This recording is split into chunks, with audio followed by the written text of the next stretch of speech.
Assalamualaikum warahmatullahi wabarakatuh. Alhamdulillah, alhamdulillahilladzi khalaqal mauta wal hayata liyabluwakum ayyukum ahsanu amala.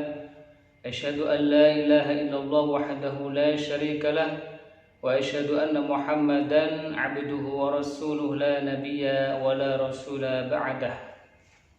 Para pemirsa santri online dimanapun Anda berada, alhamdulillah segala puji bagi Allah Subhanahu wa Ta'ala yang telah melimpahkan rahmatnya, nikmatnya kepada kita semuanya, sehingga pada kesempatan kali ini kita masih bisa bertemu lagi secara virtual.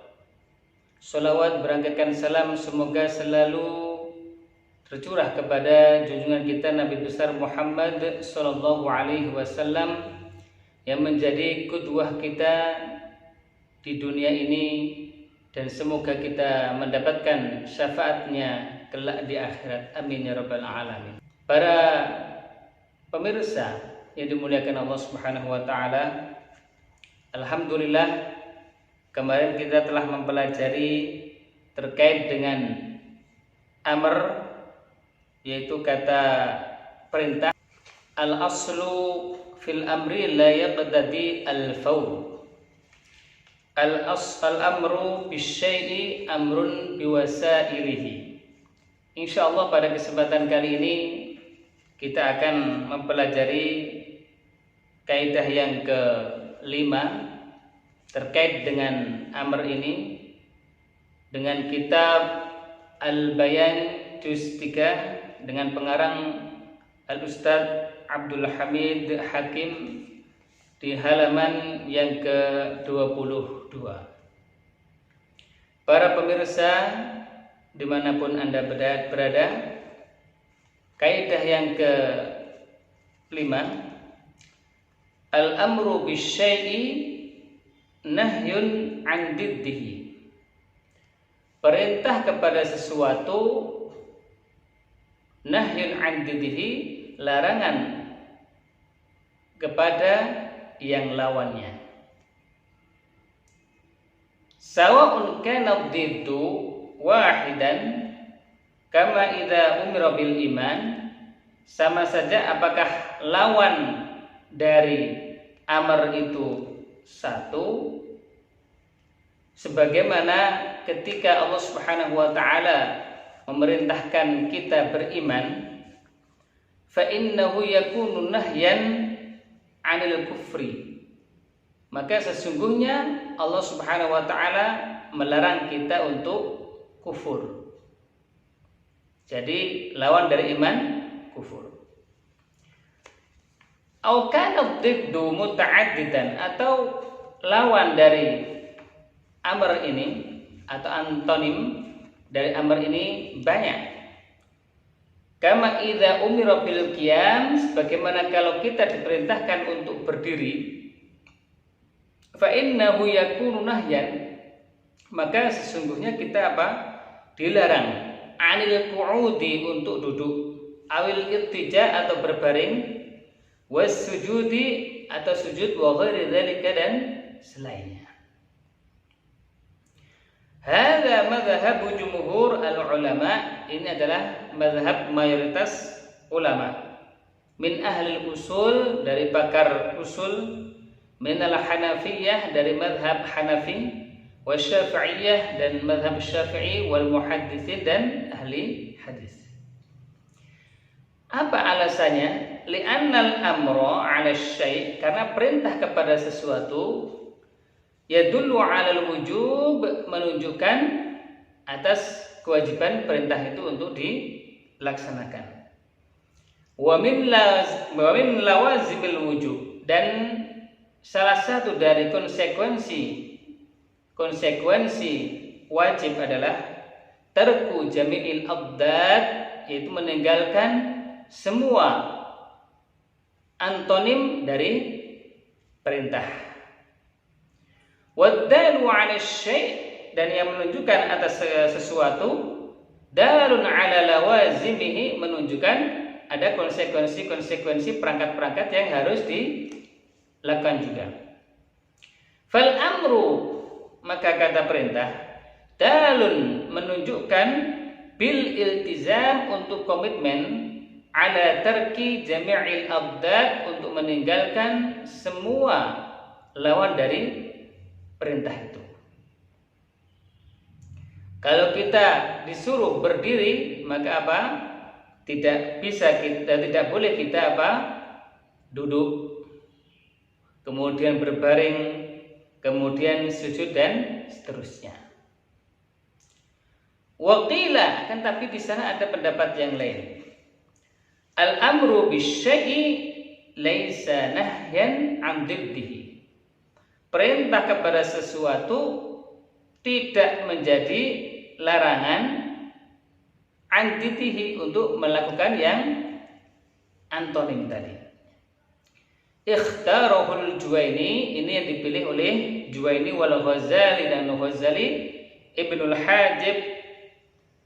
Wastadallu, mereka berdalil bi annahu law kana al-amru bisyai'i 'ainun nahyi 'anid diddi, kalau kata perintah itu, perintah sesuatu menunjukkan larangan untuk melakukan apa yang menjadi lawan kata itu atau antonimnya, wa mustalzaman lahu, dan perangkat-perangkat lawan dari amr itu, lazima ta'akkulud did, maka harus bisa dipahami.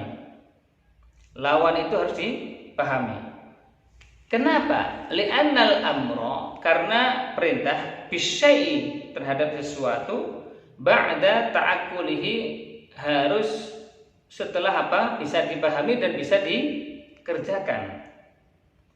Wa illa, kalau tidak seperti itu, la jazal amru bisyai'i, maka dibolehkan memerintahkan sesuatu ghairu ma'qul, sesuatu yang tidak masuk akal, wa ghairu ma'lum, dan tidak bisa dipahami. Wal qat'u hasilun, maka kemudian keputusannya hasil, dihasilkan bitahaqquqil amri, dengan mewujudkan perintah sesuatu tersebut, ma'a adami, disertai tanpa khuturid diddi, itu membahayakan lawan daripada amr itu, al-bal, menurut pemikiran kita atau pemahamannya. Wa ujiba, nah, kemudian pendapat yang kedua ini dikomentari, bi anna muradal qail biddid, bahwa maksud dari yang berpendapat bahwa did itu dilarang juga, yaitu ad-diddul am, itu lawan amr yang secara umum, wa huwa, yaitu ma la yujami al-ma'mur bihi, yang tidak menggabungkan yang diperintahkan. Wa ta'akkuluhu lazim, sedangkan perintahnya mengandung sesuatu yang dipahami, itu menjadi keharusan. Larangan juga harus dipahami, lil amri wan nahi, untuk perintah dan juga larangan. Wa qala ar-Razi, ini pendapat berikutnya, berkata Razi wal qadhi, dan qadhi Abu Zaid, al-amru yaqtadi karahatad did, jadi perintah itu mengandung makruhnya apa yang menjadi lawan perintah itu, lawan kata perintah. Walau kana ijaban, walaupun itu wajib.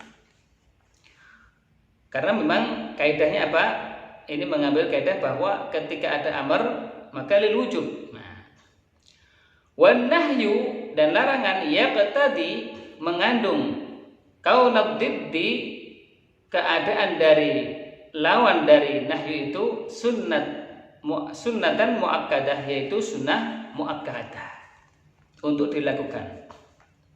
Walau kana nahyu tahriman, walaupun sebenarnya nahyu itu lit tahrim, ya, ketika ada kata-kata nahyu lit tahrim.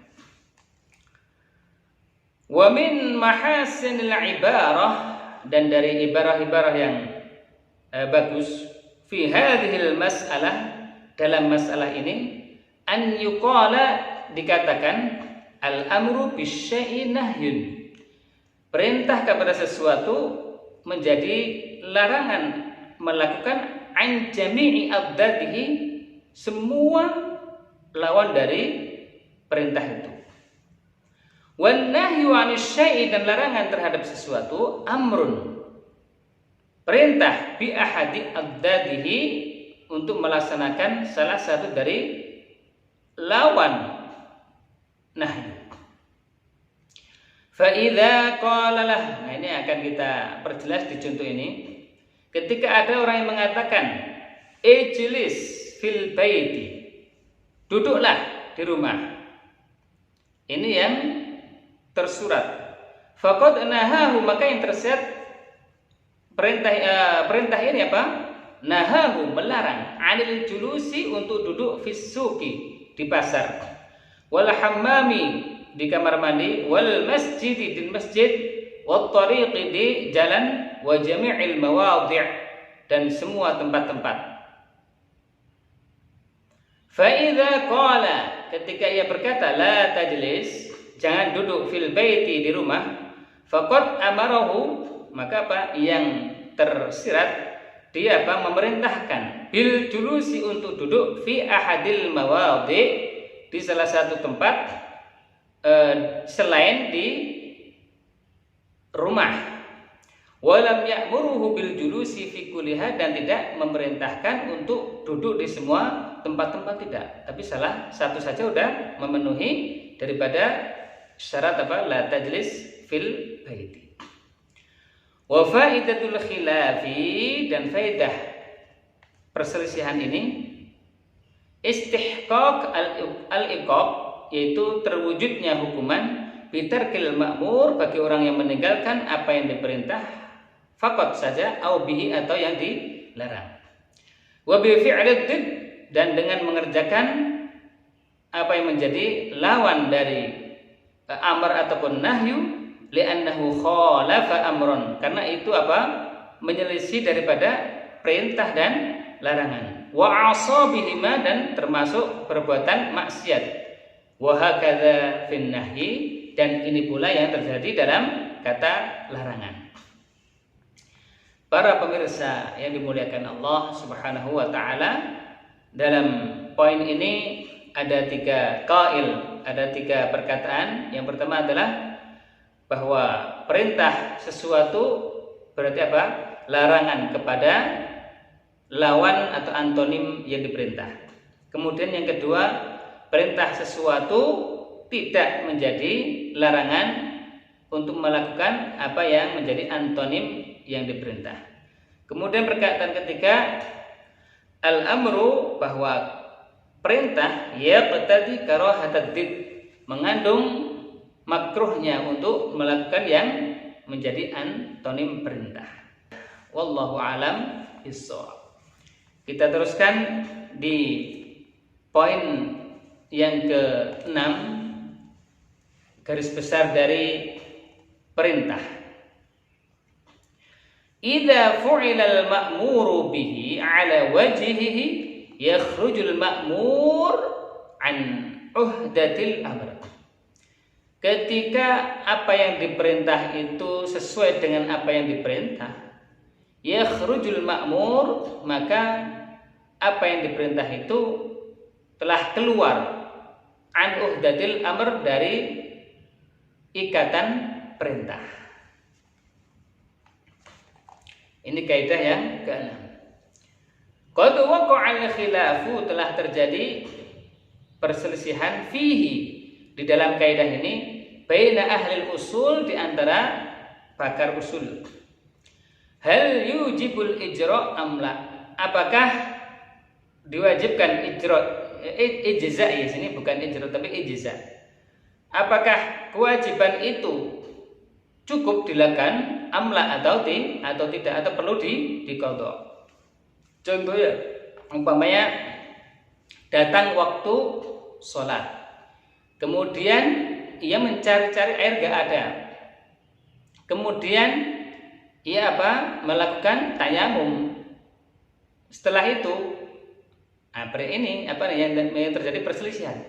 Apakah ketika ia menemukan air ia harus mengqadha kewajiban itu atau sudah mencukupi, ijza, mencukupi. Wa qad fassara al-ijza tafsira ini, dan telah ditafsirkan terkait dengan perkataan mencukupi itu dua penafsiran. Ahaduhuma al-imtithal, yang pertama adalah al-imtithal, yaitu melaksanakan, dia udah dianggap melaksanakan. Wal akhar, dan yang lainnya sukutul qadha, gugurnya qadha. Mengqadha itu berarti melakukan sesuatu karena waktu yang diperintahkan itu telah habis atau berhutang, ya. Fa'ala tafsiril awal, maka komentar terkait dengan keterangan yang pertama, yaitu bahwa itu telah mencukupi al-imtithal, annal ityana bil ma'mur bihi ala wajhihi, bahwa melaksanakan apa yang diperintahkan sesuai dengan yang diperintahkan, yaqtadi, mengandung tahakkuk al-ijza, yaitu terwujudnya ijza, kecukupan dalam perintah itu. Atau kita al-mufassir, ya, yang ditafsirkan, yang diterangkan bil imtithal, dengan melaksanakan. Wa dzalika muttafaqun alaihi, dan itu udah menjadi kesepakatan. Fa inna ma'nal imtithal, bahwa arti dari imtithal, wa haqiqatuhu, dan hakikat imtithal, dzalik, yaitu udah dilaksanakan. Dia udah bertayamum, ya. Kemudian setelah tayamum mendapatkan sholat, ya, kemudian mendapatkan air, maka dia tidak perlu qadha, karena ada imtithal, sudah dilaksanakan. Ini menurut pendapat yang pertama tadi. Wa in fassara bisukutil qadha, dan ketika ia menerangkan bisukutil qadha terkait dengan gugurnya qadha, faqala jama'atun min ahli usul, terkait dengan apakah diqadha atau tidak, itu ada dua pendapat, ya.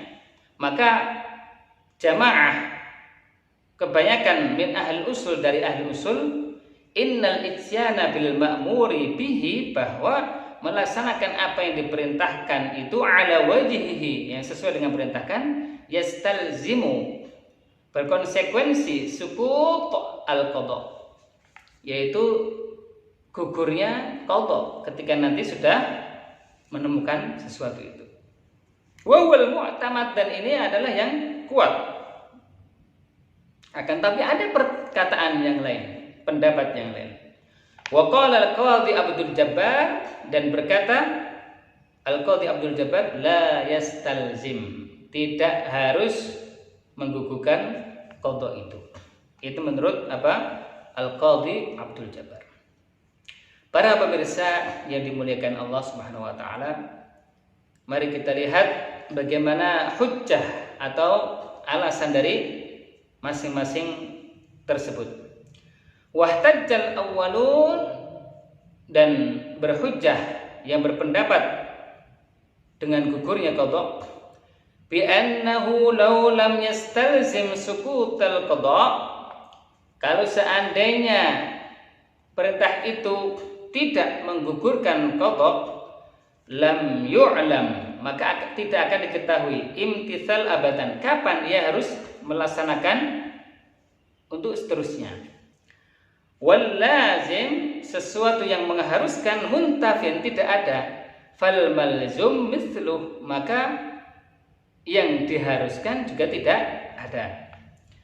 Amal mulazamatu, adapun pengerjaan perintah, fa innahu hina idzin, maka ketika itu yajuzu, dibolehkan, an ya'ti, untuk melaksanakan bil ma'muri bihi, dengan apa yang diperintahkan, wala yuskit anhu, dan tidak menggugurkan qada, bal yajib, bahkan wajib untuk mengerjakannya fi'luhu marratan ukhra, yaitu pengerjaannya sekali lagi qadaan sebagai qada.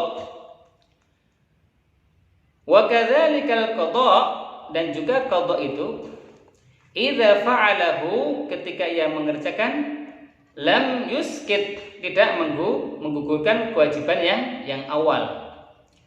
Wa amma intifa'ul lazim, adapun peniadaan yang mengharuskan, fa ma'lumun, ya, maka itu menjadi sebuah kemakluman qat'an secara qat'i, wa ittifaqan secara permufakatan.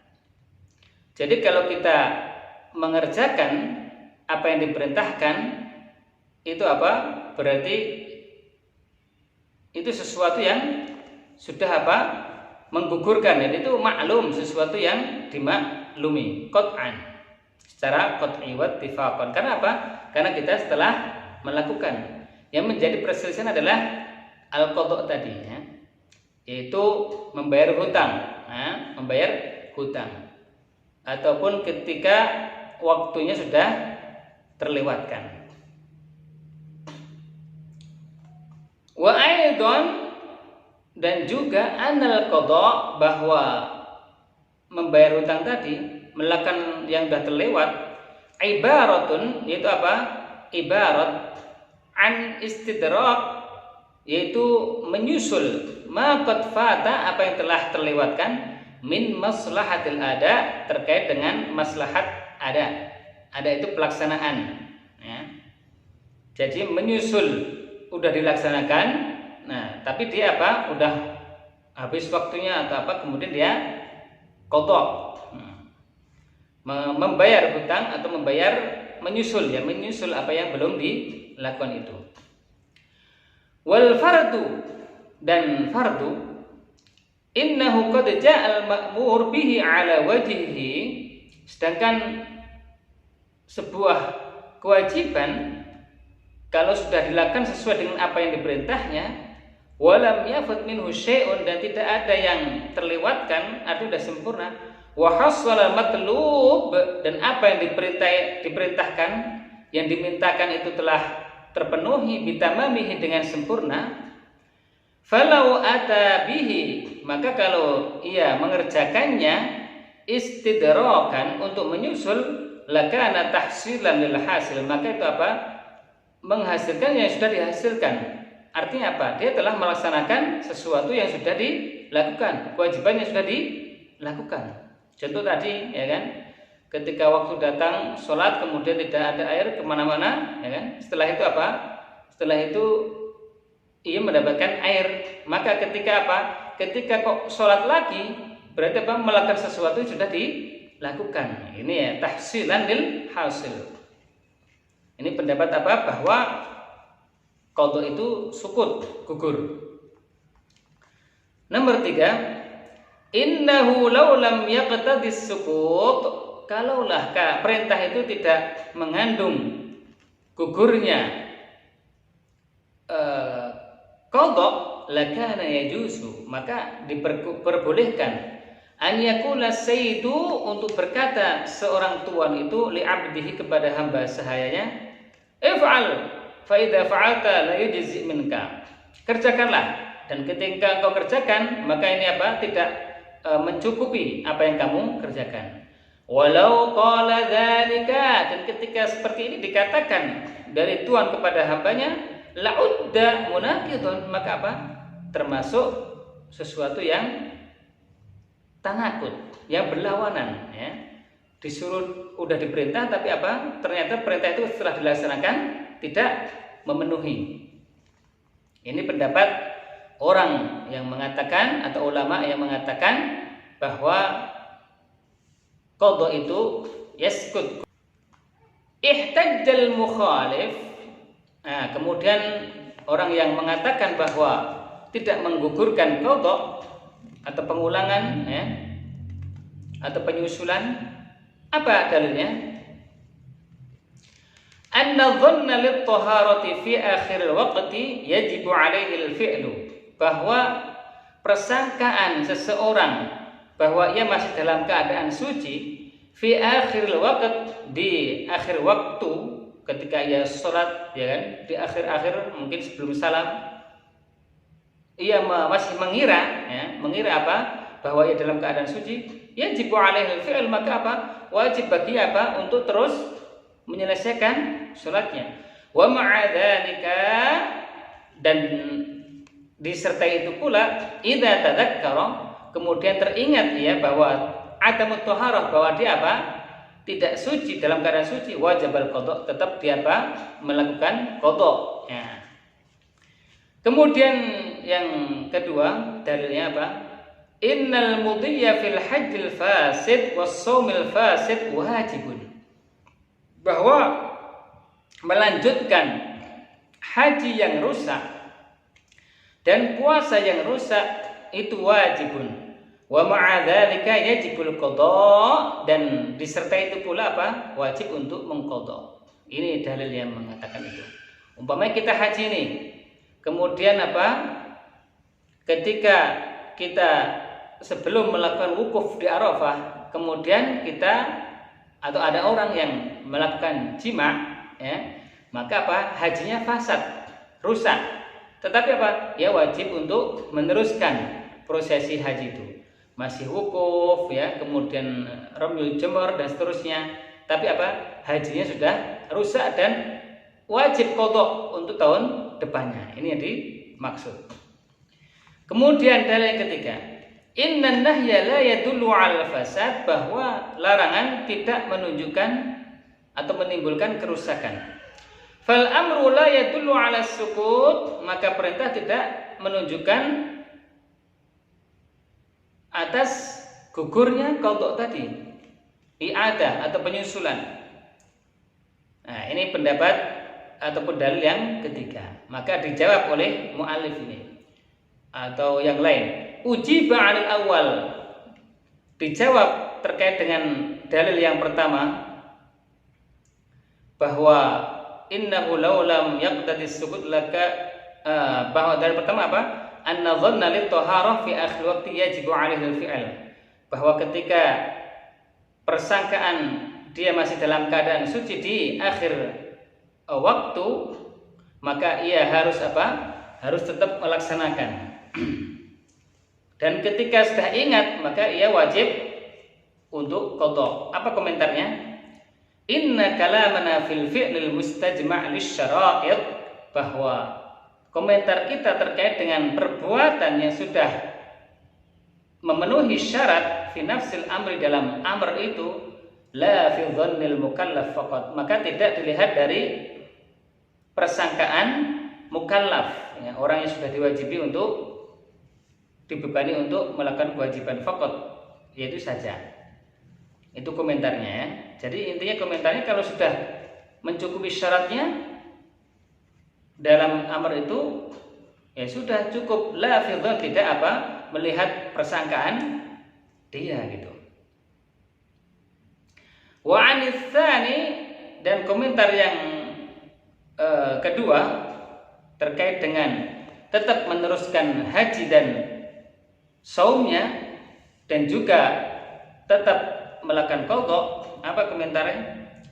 Inna tilkal af'al mujzi'atun bin nisbah ilal amril warid, bahwa pekerjaan-pekerjaan itu, yaitu pekerjaan haji, mujzi'ah, mencukupi, bin nisbah, dilihat dari ilal amril warid, yaitu perintah yang terdapat bi ijmamiha, untuk menyempurnakan. Apa perintahnya? Wa atimul hajja wal umrata lillah, dan sempurnakanlah haji dan umrah karena Allah Subhanahu wa taala. Wa ghairu mujzi'ah, dan tidak mencukupi, tidak sempurna pelaksanaannya, bin nisbati, kalau dilihat dari ilal amril awal, dari perintah yang pertama. Li'anal amrul awal iqtada iqa'ul ma'muri bihi, karena perintah yang pertama mengandung untuk melakukan apa yang diperintah, la ala haddil wajhil ladzi waqa', tidak sebatas apa yang terjadi, tetapi apa? Bal ala wajhin akhar, yaitu dengan cara lain. wa dzalikal wajhu lam yujad, dan cara yang lain itu lam yujad, belum ada atau tidak ada. Jadi maksudnya ini bahwa apa? Iya benar, ia telah melakukan apa? Penyempurnaan. Hajinya tetap melakukan wukuf sampai kemudian tahallul awal, kemudian tahallul asani. Ini yang terjadi, ya. Tetapi ada syarat yang lain yang kemudian apa? Membuat hal itu tidak sempurna, itu apa? Karena jimaknya tadi, karena fasadnya tadi, ya. Ini yang apa menjadi bantahan dari yang kedua. Jadi intinya bahwa dia melakukan semua sampai prosesinya sampai selesai itu mujziatun, itu dilihat dari kata perintah yang wa atimul hajjah. Akan tetapi apa? Bukan hanya dari itu aja, harus dilihat dari yang lainnya. Apa yang lainnya? Tidak sempurna karena dia telah melakukan pelanggaran al-jima' sebelum wukuf di Arafah. Wa anis salis, adapun terkait dengan pendapat yang ketiga, la Islam, kita tidak bisa menerima saja apa yang ia katakan bahwa apa? Larangan itu tidak mengandung kefasadan, ya, atau kerusakan. La yadullu syar'an al-fasad, yang tidak menunjukkan secara syar'i terkait dengan kerusakan. Bal yadul, bahkan apa? Justru kebalikannya, yaitu menunjukkan bahwa nahyu itu, larangan itu menimbulkan kerusakan. Wallahu a'lam bishawab. Mari kita tutup pertemuan kita kali ini dengan sama-sama membaca doa kafaratul majlis. Subhanakallahumma bihamdika asyhadu an la ilaha illa anta astaghfiruka wa atubu ilaik. Assalamualaikum warahmatullahi wabarakatuh.